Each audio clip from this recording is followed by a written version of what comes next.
चलिए खबरों की शुरुआत में सबसे पहले वो खबर जो आज आपके काम की है।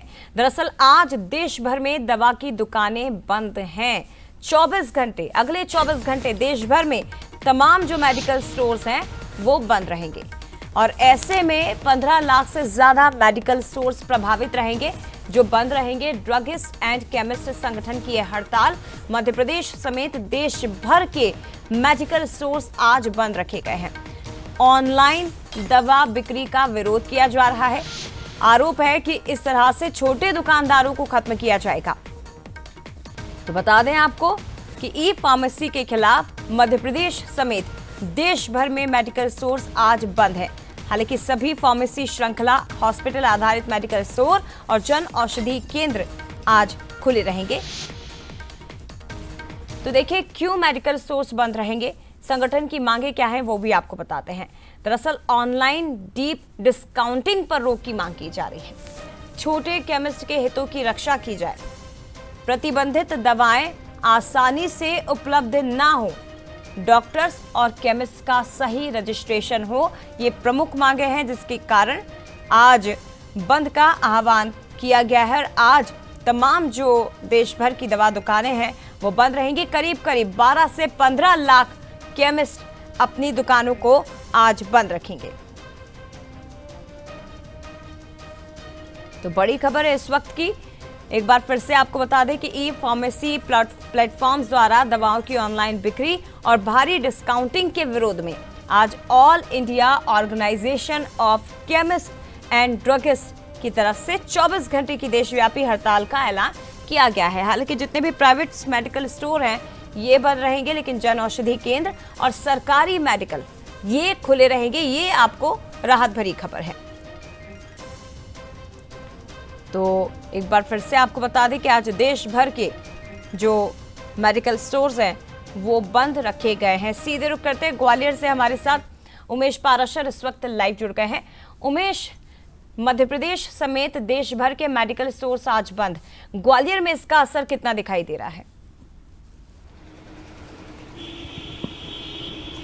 देखिए निश्चित तौर पर ही जया जो है आज पूरे तरह ग्वालियर के जो मेडिकल बाजार हैं वो पूरी तरह बंद नज़र आ रहे हैं और इसका असर भी खासा देखने को मिल रहा है। देखो पहले मैं आपको तस्वीरें बताऊंगा। इस समय हम दवा मार्केट में खड़े हुए हैं जहां मेडिकल की जो दुकानें हैं वो पूरी तरह बंद है और मेडिकल एसोसिएशन ने इसका ऐलान किया था। उसके बाद जो है इस मुहिम को जो है सारे मेडिकल जुड़े हुए हैं और बताया जा रहा है कि ऑनलाइन जो दवा का कारोबार हो रहा है उसके विरोध में ये जो मेडिकल की जो दुकानें हैं वो बंद की गई हैं और इसका पूरे देश में असर भी देखने को मिल रहा है। ग्वालियर में बड़े बड़े मेडिकल जो मौजूद हैं, तमाम बड़े बड़े अस्पताल हैं, लेकिन आज मरीजों को खासी परेशानी का सामना करना पड़ रहा है। लेकिन स्वास्थ्य विभाग के द्वारा एडवाइजरी जारी की गई है और जो अस्पताल हैं उनके अंदर जो मेडिकल है और इसके साथ ही जो औषधि केंद्र है वो खोले गए हैं जिससे लोगों को थोड़ी सी राहत है। कुछ मेडिकल संचालकों से बात कर ले। सर क्या विरोध है? विरोध हमारा ऑनलाइन को लेके है। ये ऑनलाइन में जो दवाइयाँ देते हैं रिटेल में वो पेशेंटों तक सही मानक वाली नहीं पहुंच पाती, इसलिए उसको ये विरोध किया गया और सारा भारत बंद रखा गया है। आज ग्वालियर में इसका कितना असर? ग्वालियर, सारा ग्वालियर बंद रहेगा। जो मुख्य दुकानें हैं, मुख्य बाज़ारों की एक एक दुकान को खोल के रखा है और जितने भी हॉस्पिटल्स हैं उनके अंदर की सारी दुकानें, जिससे कोई बाधित ना हो पेशेंट, इसलिए इसकी। सर क्या कहेंगे, आज मेडिकल बाजार बंद है, कितना प्रभाव 99% है। और आज अगर ये हड़ताल अगर नहीं कोई सुनवाई हुई तो आगे भी चलने की संभावना है, क्योंकि क्या है कि ऑनलाइन जो दवाइयाँ आ रही हैं उसमें क्या है एक्सपायरी भी रहती है और आने उनको जो रेट होती है उनमें भी फ़र्क पड़ता है, इसलिए दुकानदारों को उसका बड़ा नुकसान होना पड़ता है। दुकानदार इससे वंचित है क्योंकि अपनी मन चाहे दुकान लेके बैठा है, नौकर चाकर सब लगे हुए, उसके मुकाबले उनके खर्चे नहीं निकल रहे। इसलिए मैं सरकार से भी निवेदन करूंगा कि ऑनलाइन ट्रेडिंग बंद होकर दुकानदारों से चीज़ें परचेज हो, सही दवाइयाँ मिले, उचित मूल्य पर दवाइयाँ मिले, इसका मैं समर्थन हूँ।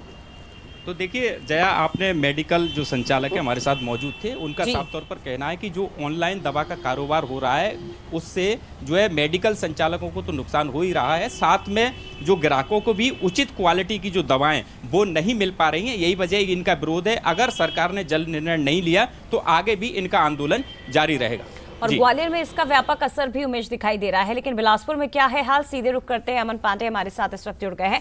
अमन, देश भर की मेडिकल दुकानें आज बंद है। बताया जा रहा है कि ई फार्मेसी जो है ऑनलाइन दुकानों को बंद किया जाए, क्योंकि इससे छोटे उद्योग, छोटी दुकानें प्रभावित हो रही हैं।